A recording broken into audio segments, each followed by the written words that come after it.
L'IFAZI Paramède vous présente émission spéciale entrepreneur. Sehatra ho anao mpandraharaha.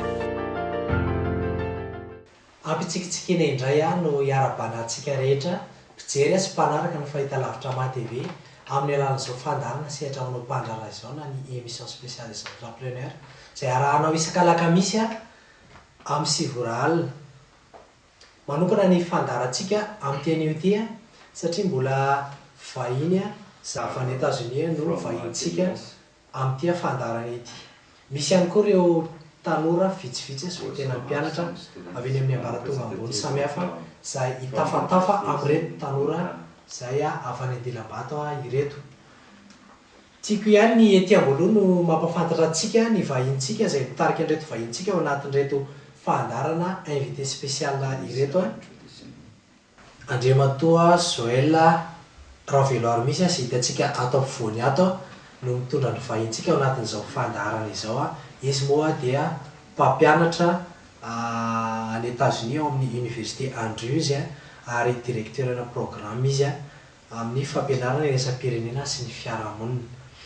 Anokavantsika izao fandarana ao anatin'ny tapany voalohany izao izay andraisan'ireto vahintsika reto anjara be dia be dia anisan'ny fanontaniana apetraka aminareo. The first question that I would like to ask you. Inona ny andraikitra izay noraisinareo tanora ho anareo izay mpianatra avy any États-Unis zany amin'ny firenenareo ny malona ny tanjo fampandrosoana ao anatin'ny taona rehefa. Voalohany indrindra aloha dia raisiko tombotsoa ny miarahaba-antsika rehetrarehetra amin'ity hariva ity miaraka amin'ny mpianatra avy ao amin'ny Université Andrews ao Berlin Springs, Michigan. Miarahaba ihany koa ny anjara rehetra ny mpanohitra ary arotiko ihany koa ny tao misaotra aloha ny fotoana ny mpanatrika dia ny mpijery ary koa ny hôtel La Résidence Ankerana amin'ny nafantsika manao ty fandarana ity. Fantahina voalohany zany dia hoe miandraikitra ny tanora fanatrarana ny fampandrosoana tanarivo fahatelo. Angamba ny anaovantsika azy aloha ny mpianatra ny mamaly voalohany dia avy eo zany miresaka. My name is Ezra Kenyanya. Ezra Kenyanya no anarako. I was born in Kenya. Teraka tany Kenya. Currently live in the US. Ary mipetraka any États-Unis amin'izao fotoana. And I am a master's student in community and international development. Manao maîtrise momba ny fampandrosoana eny amin'ny fiarahamonina sy resam-pirenena. And so I want to say thank you so much for that question because I believe as young people it's our duty to be involved.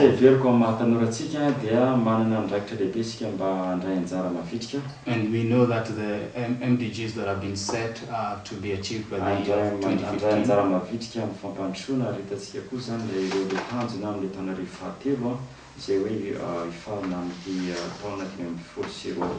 There are specific 8 areas in which the MDGs cover, or goals.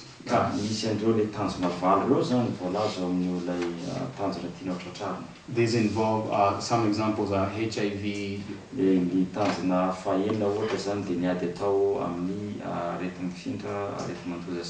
child mortality,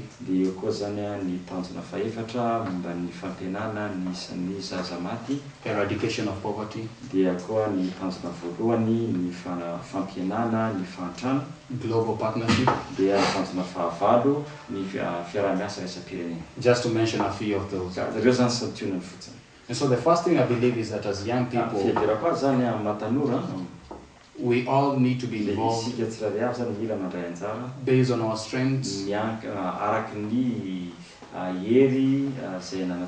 our fields of study. We need to collaborate and volunteer our time to our communities, our countries.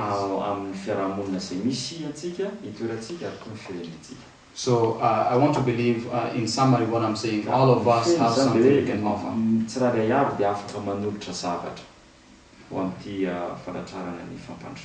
And I'm sure my fellow colleagues have something also to add on that. So your experience in your country about achieving MDGs. Kern Agard, Kern Philadelphia, Agard, Pennsylvania, born in Trinidad and Tobago. Pennsylvania, Philadelphia, Pennsylvania, teraka tani Trinidad e Tobago. I'm also a master's student in the Community and International Development Dia Program. manao maîtrise ao amin'ilay programme izay tariako moa zany momba ny fampandrosoana ny fiarahamonina sy iraisam-pirenena. Now, I believe that the youth do play a very important part in achieving the Millennium Development Goals. Amin'ny fanatrarana ny tanjon'ny fampandrosoana taonarivo fahatelo ny tanora. In every aspect or every goal out there, the youth can play their part. Whether it's through education, for HIV, AIDS, child mortality, eradicating poverty and hunger, the youth play a very important role.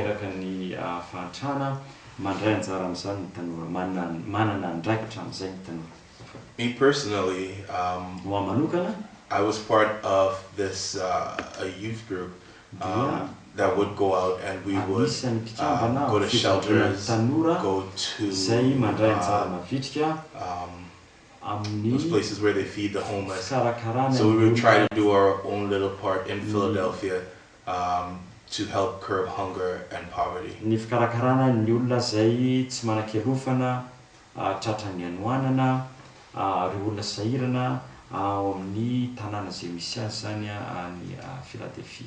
So it doesn't take much. It doesn't take much to help achieve these goals. All it takes is a little bit and a little bit of willingness to go ahead and do your part.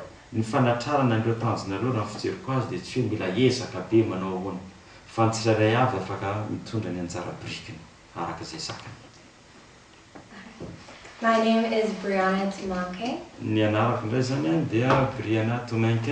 I'm from Los Angeles, California. My parents are from Indonesia. And I'm studying Community and International Development at Andrews.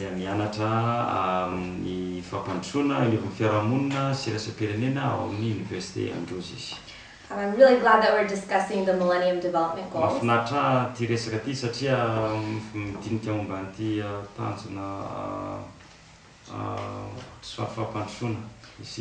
Because I think it has an impact on all of us and we all have something to contribute. I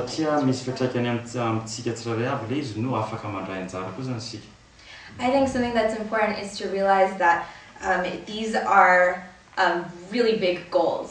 And sometimes it can seem very overwhelming.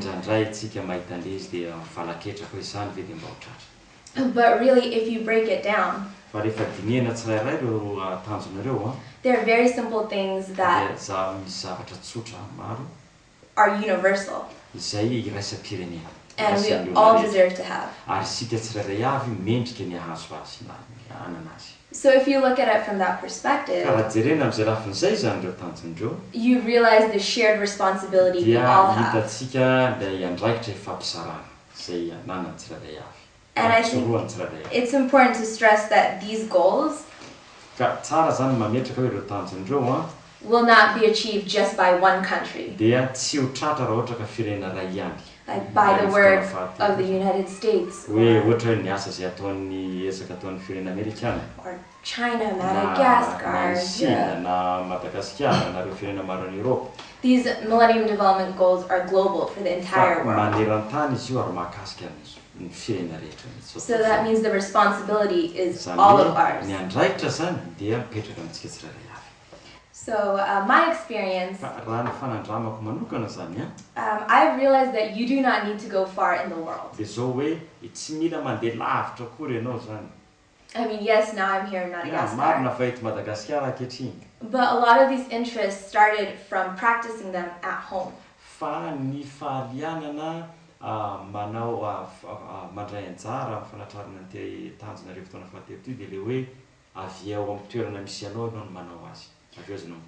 For example, Millennium Development Goal number 1. is eradicating extreme poverty and hunger. Resaka amin'ny fanafoanana ny fahantrana sy ny hanoana. One misconception about the United States misy zany le fieverana zay diso momba ny États-Unis is that everyone is successful and nobody is ny poor. États-Unis ny olona rehetra dia manan-karena mandroso tsisy mahandro. That is a huge misconception. Zay zavatra aloha zany dia fieverana goavana, fieverana diso goavana mihitsy. We have poverty and hunger Misy fahantrana ny États-Unis, misy hanoanana ny États-Unis. and a lot of the same issues as other countries in Dia the misy world olana maro have. samihafa tahaka ny fahita amin'ny firenena hafa ihany koa. When it comes to involving youth, Fa raha eo amin'ny hoe sehatry ny hoe fampandraisana anjara ny tanora indray I think the most important thing dia veriko ny zavatra tena lehibe indrindra is giving a lot of them the dia opportunity. ny fahafahana manome sehatra ny tanora. Maybe I just look at things in a lighter and more optimistic way, Angamba azo atao hoe za mijery an'ilay izy amin'ny lafy tsara ny manokana. but I do like Hoe to zavatra azo believe tanterahana fa za kosa zany tia metraka hoe I like to believe that people do want to see their communities fa tia improve. metraka hoe za mino an'izay tsika rehetrarehetra ny olona rehetra dia mba tia hita ny tanàna ny androso. And if there's something there they can do, something they can Raha misy contribute, zavatra azony atao, azony tsirairay avy atao, fandraisana andraikitra, they would do it. dia tokony mandray andraikitra avy hatrany. All they Raha tiana need mandroso ilay fiarahamonina misy ianao. is just the Fa ny opportunity. zavatra ilaina zany dia le sehatra ahafahana mandray anjara. So that comes from people who are already doing things or interested in creating Zay programs. ohatra zany le famokafana zay zany dia miainga avy amin'ny olona zay efa misy zavatra ataony na manome sehatra ho ana programa vaovao. Having that opportunity and space Dia zany hoe mametraka sehatra na toerana will give them that chance to make a ahafahan'ny difference. tanora mba manova ny fiarahamonina misy azy. And getting them when they're young as youth Ka ny fampandraisana anjara ny tanora amin'iny le mbola fahatanorana iny is very important le tena zava-dehibe. because you get them at that age Satria zay zany ny fotoana ahatrarana, zay zany ny aingana amin'iny le taona mbola mampavitrika azy and iny. that will impact their outlook for Dia the rest zay of their izy life. fiatraikany amin'ny fomba fijeriny ary ana fiatraikany goavana amin'ny fiainany ho avy. Ny fandraisana anjara tena mibahana amiko zany le resaka fanabeazana. Tena faniriako mihitsy zany ny ahita tanora maro mba afaka hianatra. Dia zay nefa tsy maintsy miainga avy ary amin'ny ambaratonga farany ambany. Dia zay zao mahakasika n'ilay tanjona faharoa hoe mba ahafahana zany mametraka fianarana any amin'ny ambaratonga farany ambany indrindra. Dia ny faharoa mitohy amin'izay zany isika le tanora mitombo zany tokony sehatra ahafahany mandranto tsy eto toerana fotsiny fa any ivelany. Dia zay zany sehatra ny ezahako mafy zany tato anatin'ny taona vitsivitsy zay manoro hevitra ny tanora hoe ahoana no atao raha ohatra ka te hianatra ny ivelany dia ahoana no atao mba hahazoana vatsim-pianarana. Satria zava-dehibe ny fianarana eto amintsika za nianatra teny Ankatso. Nivoaka teny Ankatso ako zay avy nandeha tany ivelany. Dia mahatsapa hoe zay le fahalalana, zay le lalana ny zorana zay mila zaraina amin'ny tanora.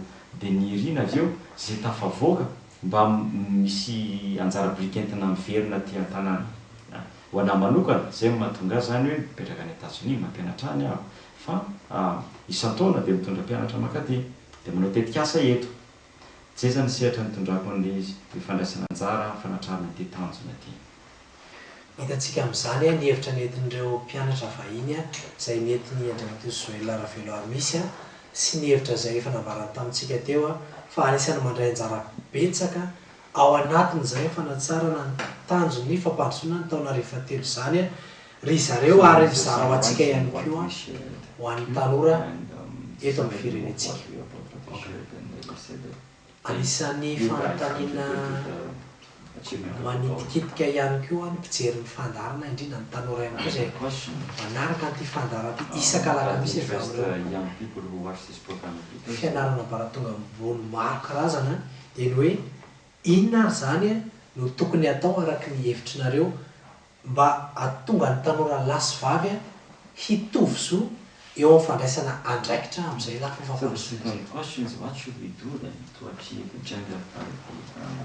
when it comes to responsibility. Ilaina ve ny fahaleovantenan'ny tanora eo amin'ny fandraisany amin'ny tanany ho aviny. So what should... My American name is Erin Lee. Salama tompoko. fanjano anarako fa ny tena anarako amin'ny teny amerikana dia R&D. I am also a master's student in community and international development. Ako momba amin'ny fampandrosoana ny ivon'ny fiarahamonina sy raisam-pirenena. And I also attend Andrews University. Mianatra ao amin'ny Andrews University. And will be graduating in December. Dia amin'ny volana Desambra no azo ny maîtrise. So how can we achieve gender parity in responsibility or leadership? Ka ahoana zany ny siny ny ahafahana mahatratra zany hoe milalenta eo amin'ny fandraisana andraikitra. I guess my answer to that would be that we have to educate our society or our youth at a young age on the importance of gender equality. Indrindra fantoko amin'ny tanora zay ao amin'ny vanimpotoana mihitsy zay idirana fandraisana andraikitra. Not only empowering women but also educating men on why there should be gender equality. Zany lay hoe fanomezana vahana ny vehivavy eo amin'ny fandraisana andraikitra. Fa ny lehilahy mihitsy koa mila beazina ny amin'ny mazava-dehibe ny mila lena. All right, and in regards to gender equality, raha miresaka an'ity mila lenta ty zany I think it's definitely important to realize the conversation we're having about it. De veriko fa ilaintsika koa zany aloha mahatsapa hoe inona moa zany le adihevitra le dinidinika ambany tafitrano resahana momba azy io. In some cases, it is because companies might favor hiring the men as executives. Ohatra hoe matetika amin'ny toeram-piasana sasany orinasa sasany aleon'ny zareo mampiditra lehilahy any amin'ny fitantanana ambony ny orinasa toy izay vehivavy. But it's important to note that women have different things to consider. Kanefa tsara koa mahalala fa ny vehivavy iny manana fomba hafa, fomba fijery hafa zay tokony ho heverina ihany koa. Such as having a family. Na ny fananana fianakaviana fotsiny. That's a huge choice to make. Zay zao dia efa safidy goavana tsy maintsy lasa ny vehivavy. And a lot of women have held back and not wanted to go forward in life because they want to take care of their family. Be vehivavy nanapa-kevitra tsy handroso lavitra amin'ny fiainana fahalalana amin'ny asany satria izy nandray fanapahan-kevitra mba hanana tokantrano. But really we need to ask ourselves, kanefa fantahina tokony apetratsika amin'ny tenatsika, how feasible are we making it for the women? Hoe move tena manamora ny fahafahan'ny vehivavy miditra amin'ireny sehatra ireny tokoa ve isika. If a woman wants to be an executive, ka raha ohatra misy vehivavy anankiray mba maniry ny ho mpitantana orinasa, she has things to consider like taking care of children. Misy zavatra be lehibe tsy maintsy hodinihany andraisan'ny fanapahan-kevitra tsy mahiza ny karakara ny ankizy. So for example, they can do something like offer daycare. Dia amin'izay fotoana izay ohatra hoe raha tiana handray anjara ilay vehivavy dia tokony misy fandraisana anjara ny orinasa manampy amin'ny fanampiana mba ahafahana mametraka ny ankizy any amin'ny fikarakarany ankizy. These are considerations that need to be made when including women. Zavatra mila dinihana raha ohatra ka tena tiantsika tokoa ny vehivavy handray andraikitra. So I would just encourage in all aspects of development or planning. Mampirisika mihitsy amin'izay sehatra rehetra fampandrosoana na ny drafim-pandrosoana, fampandrosoana. To remember that there are two perspectives. Misy sehatra roa, lahan-kevitra roa azo jerena azy. And the experience and considerations dia lay fanandramana sy le fiheverana manokana amin'ireo lahan-kevitra ireo zany. Should be inclusive of both genders. Dia zany hoe tokony ho jerena foana zany ny lafiny lehilahy sy ny lafiny vehivavy na ilay hoe mila lenta izy roa samy mila apetraka ambony latabatra dia jerena heverina. Anyway, let me take a few minutes to respond to the second question. Because I want to involve our members in attendance. Yes, the youth should be involved. Why? Because they are energetic. They have time. They are visionary. They are very creative. And history is the best place where we can look at for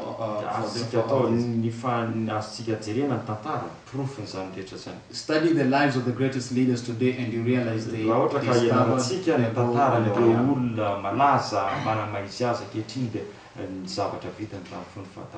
technology industries are being shaped by young people.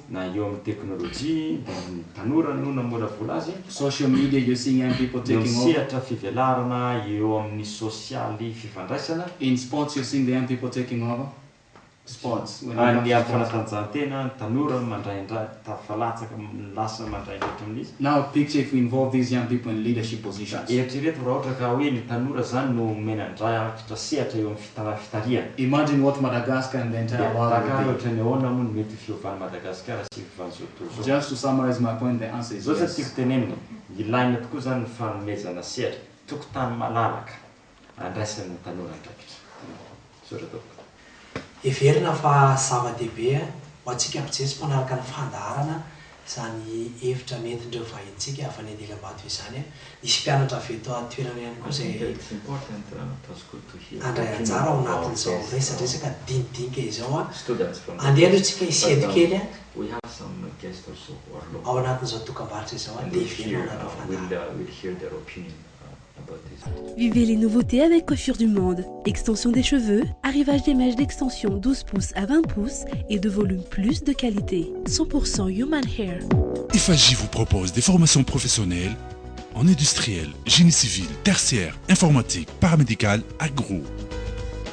Pour tout contact, 032 40 736 51.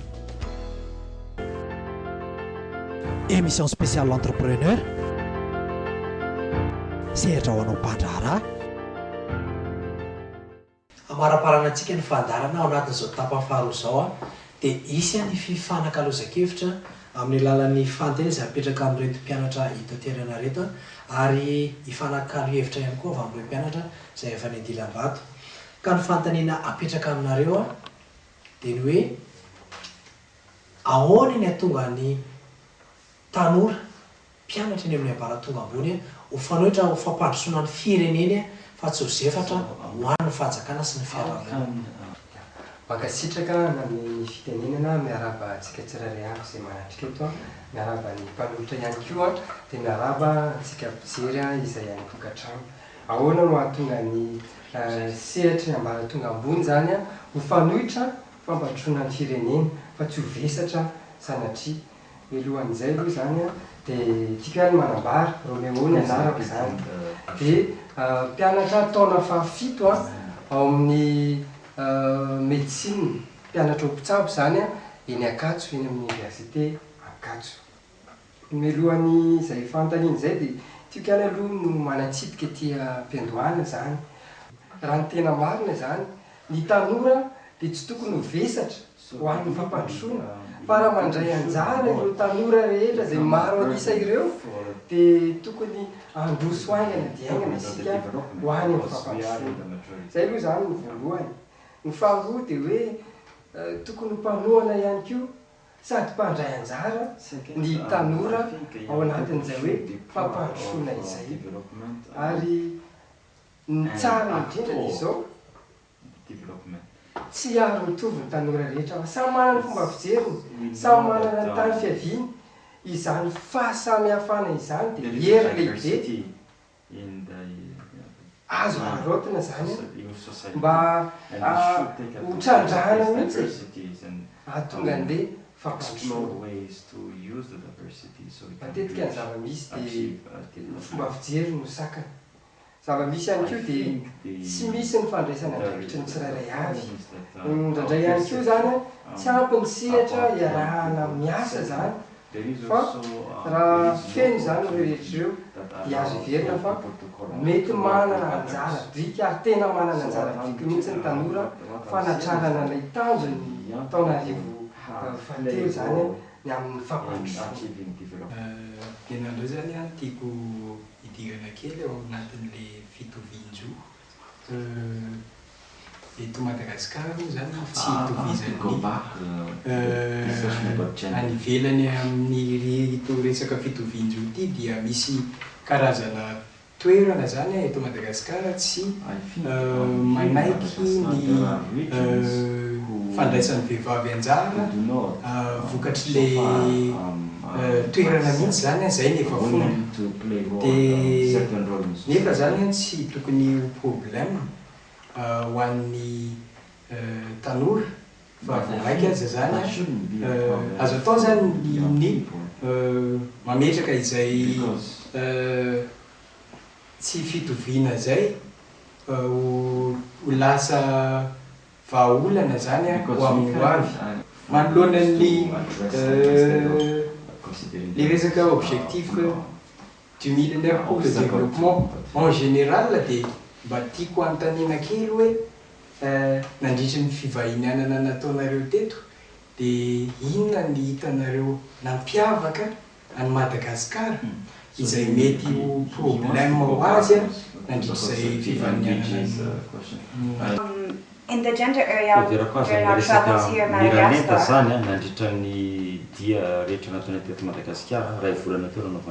what stood out the most for me was the education for young people. Like elementary school education mainly.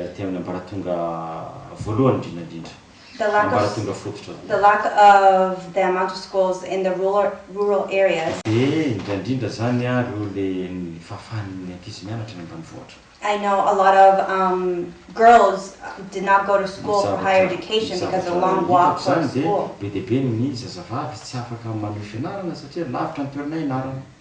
And that also helps with the MDGs if there's more education, especially for women.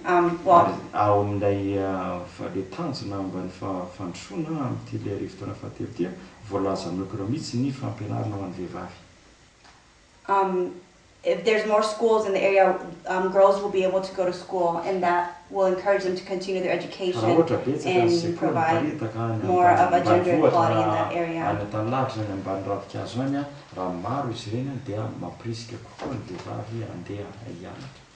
That was just one aspect of this area that I noticed.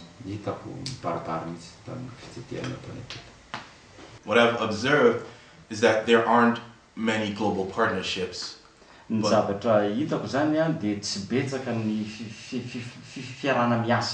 in going around throughout our tour, we realized that Madagascar is very interested in regaining many of these global partnerships.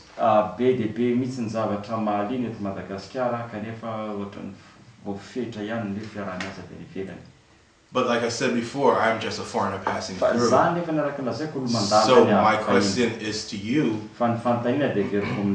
what do you think the problems are that Madagascar is experiencing in terms of the MDGs?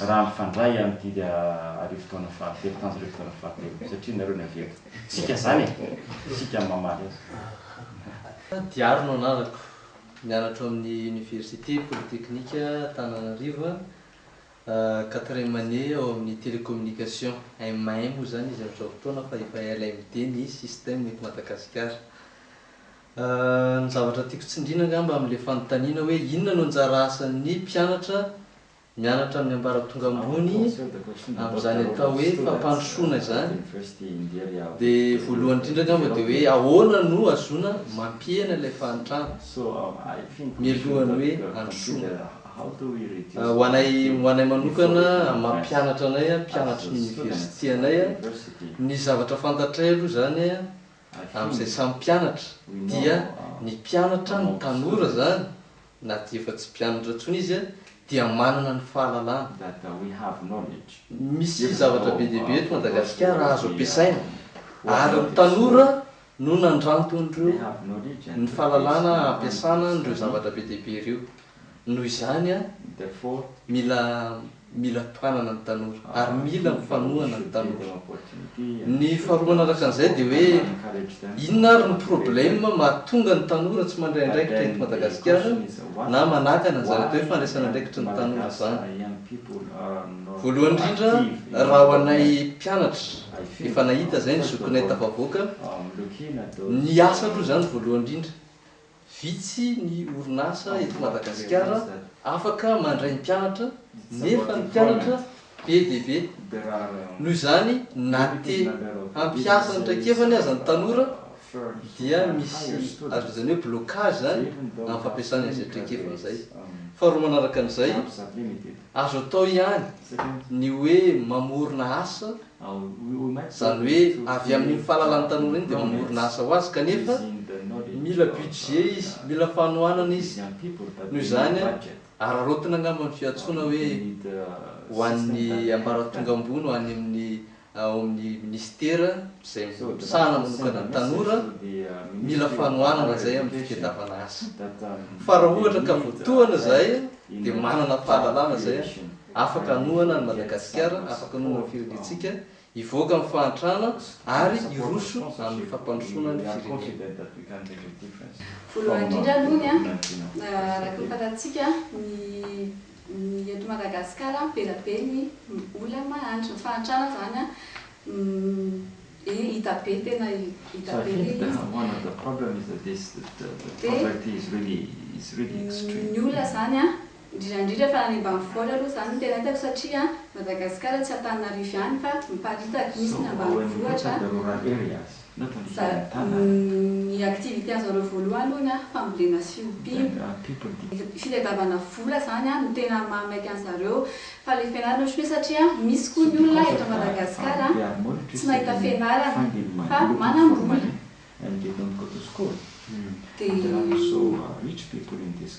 Dia lasa ohatry hoe fitadiavam-bola zany tena ambony amin'zareo satria na dia tsy mianatra ara azo hita foana ny andro nanarako navita maîtrise teo ny mikasika ny toe-karena eny amin'ny anjerimanontolo université n'Antananarivo ary miompanana tanteraka amin'ny resaka macroéconomie modélisation.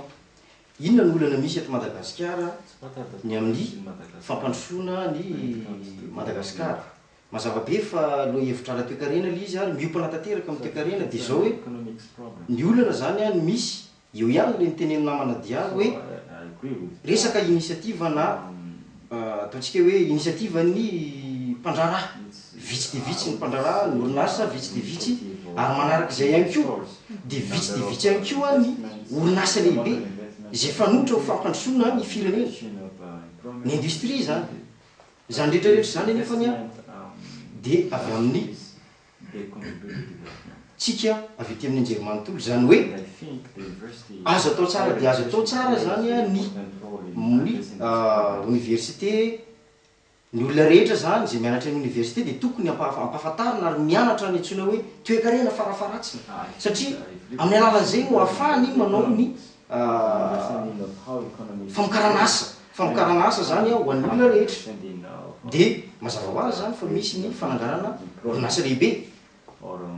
Alimentaire moa zany zay hoe lavitra ezaka fa foezaka ihany koa dia fananganana orinasa majinika na salasalana zay angambany hoe ataoko hoe mety vahaolana ihany ary eto dia mety momba ny namana fanja ihany mikasika le hoe miralenta kanefa aza dimitsika fa ny mahatonga le miralenta tsy ho tratrane dia le fahitan'le lehilahy sy indrindrindrindra fahitana nareo vehivavy zany eo amin'ny sehatra ny asa dia mandeha amin'ny fihetsekoa fa tsy mandeha amin'ny entre guillemets hoe professionnalisme fa mandeha amin'ny fihetsekoa dia manova ny drafitra sy ny pakiady rehetra zay efa napetraka eo amin'ny tasy firenena zany rehetrarehetra zany raha ohatra ka vehivava eo amin'le toerana amin'ny fanapa-kevitra.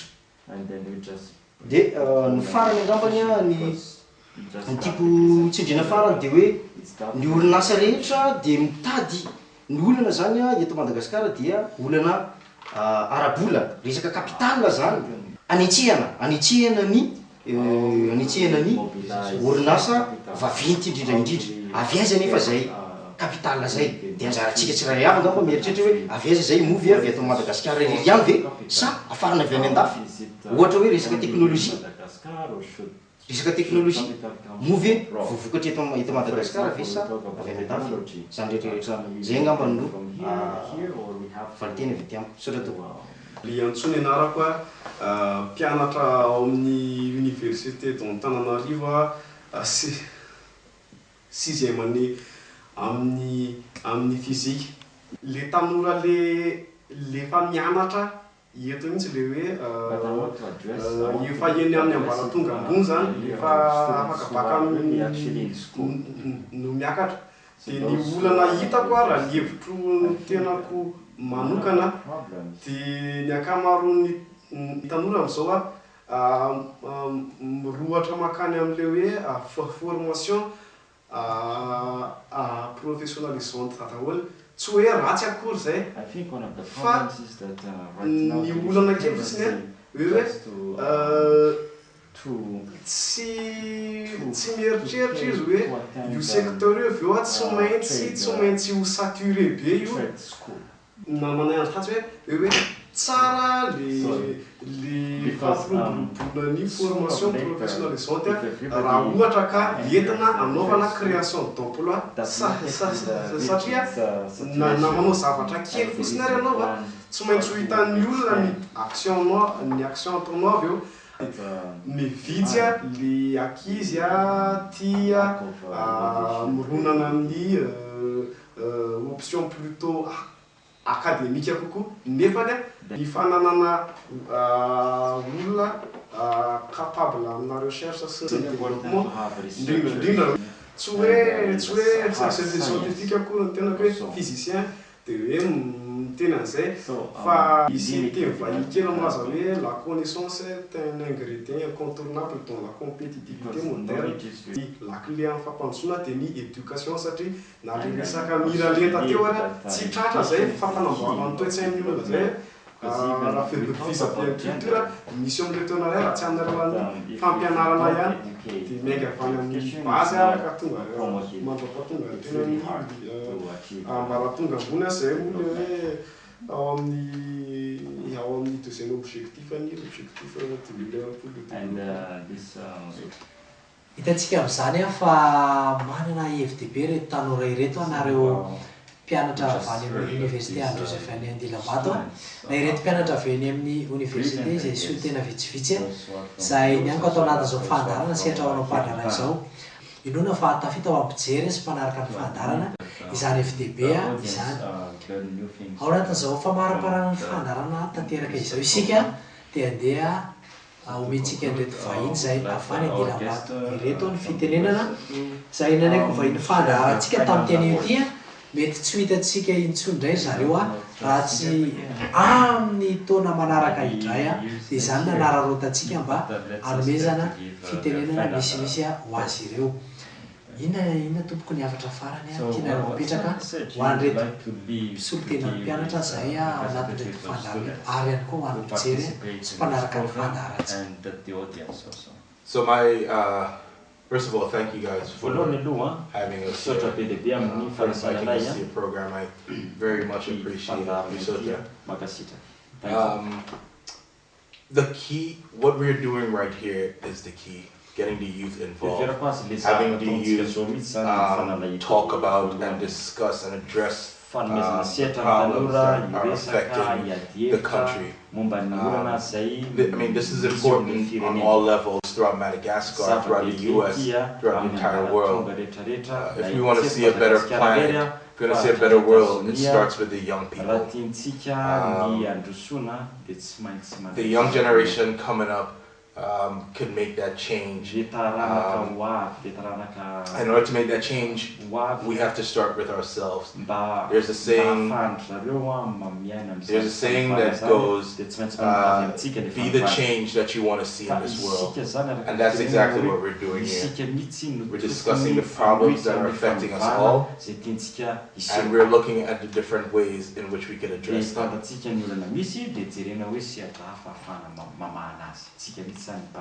So my wish is that we all continue in this path. We all continue doing what we're doing so that we can see our dreams of a better world realized.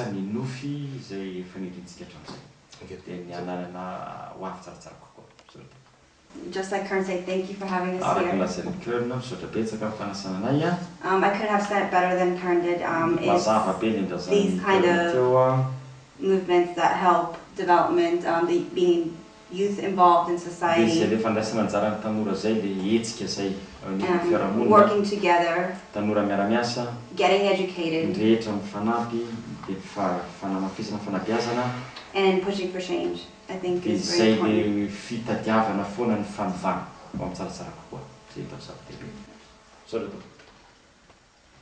I think today is a prime example that we are all really living in one world. And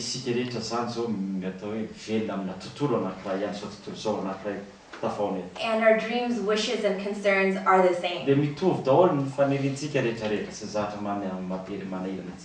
And development is something that affects all of us. Male and female, children, youth, adults, elderly. So if it's going to affect everyone, then there is a place for everyone in development. So I would just encourage you to find your place in development. We have those interested in engineering, art, physics, mechanics, medicine. All of these contribute to the development and the well-being of your country. So really, do not wait for someone else to change. You can change the world, and you can change your country. You can. And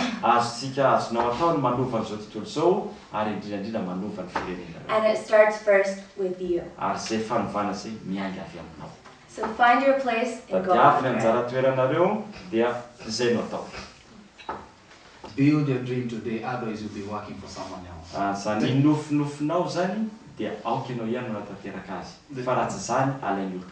The second concept I'll say is glocalization.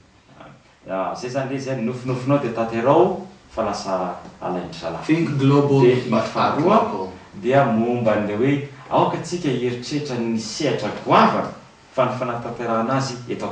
Don't just dream about the US and you're doing nothing in Madagascar.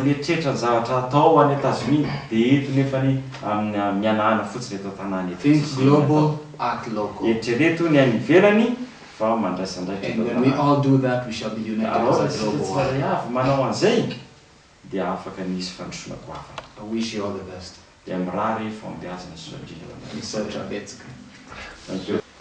Tsy manana ambaratsony ny amin'ny FTB izay nentin'reto vahintsika natarin-dilabatona teto toerana ireto a.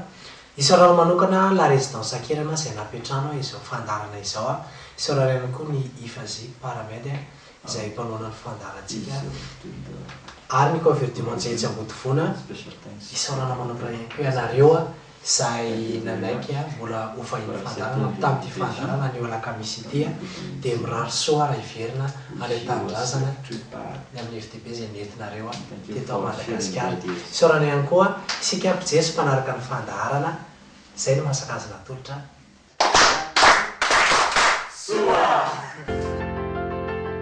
Émission spéciale l'entrepreneur. Sehatra ho anao mpandraharaha. Vivez les nouveautés avec Coiffure du Monde. Extension des cheveux, arrivage des mèches d'extension 12 pouces à 20 pouces et de volume plus de qualité. 100% human hair. EFAJ vous propose des formations professionnelles en industriel, génie civil, tertiaire, informatique, paramédical, agro. Pour tout contact, 032 40 736 51.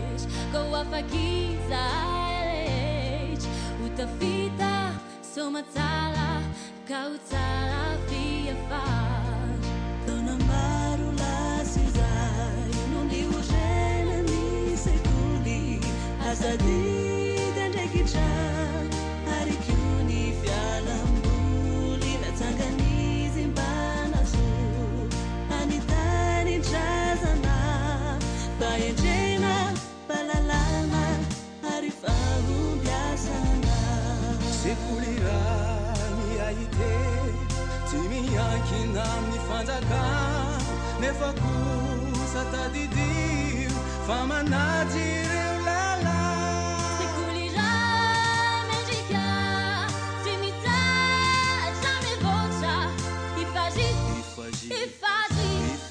lay sekontaloatra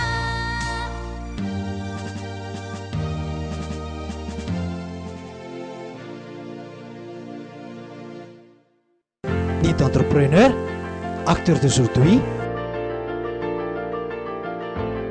partenaires de demain, développons ensemble nos entreprises.